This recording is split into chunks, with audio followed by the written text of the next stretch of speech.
The end point of capitalism. Bottom line, where human life has no value at all. Vous allez voir que les sujets de société rejoignent la pop culture, comme souvent. Doctor Who, c'est une institution britannique. Voilà 61 ans que l'on suit les aventures du Docteur, un alien seigneur du temps qui voyage dans le temps et l'espace pour résoudre des problèmes qui surviennent aux quatre coins de la Terre et de l'univers.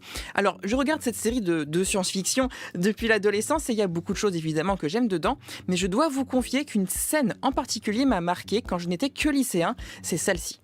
Des nuages de glace, j'adore l'idée. Qui est-elle? Elle n'a pas d'importance. Elle n'a pas d'importance.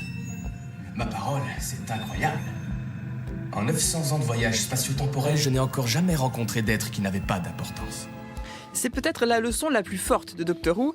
Tout le monde est important et c'est beaucoup plus politique qu'il n'y paraît, tout comme cette série. Ah oui, et en quoi cette série a un positionnement politique particulier?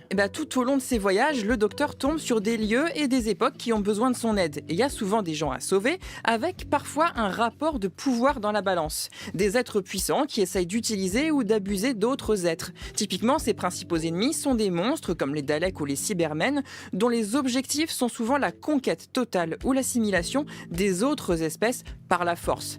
Et même quand les enjeux sont plus grands qu'à l'échelle individuelle, le Docteur ramène le sujet aux invisibles, comme dans son discours culte au sujet de la guerre.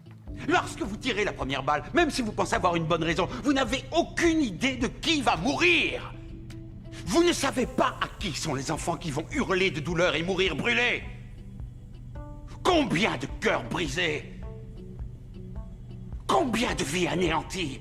Combien de sang versé avant que tout le monde se rende compte de ce qu'il aurait fallu faire depuis le début? S'asseoir et se parler! Alors beaucoup ne connaissent que la version moderne de la série, relancée en 2005, mais cette approche très politique de Doctor Who ne date pas d'hier. Dès 1973, on trouve un épisode qui décrit une grande entreprise dirigée par une grande machine dénuée de visage. Et cette boîte déverse des produits toxiques dans la nature, ce qui met en danger les villageois. L'épisode oppose un capitalisme technologique effréné et destructeur à des personnes qui veulent défendre la planète et auxquelles le Docteur vient en aide. Alors oui, Doctor Who est une œuvre anticapitaliste car ce monument britannique brille par son humanisme en redonnant un visage aux anonymes.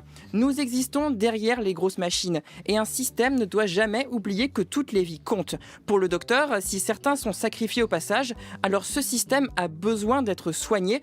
On devrait garder ça en tête.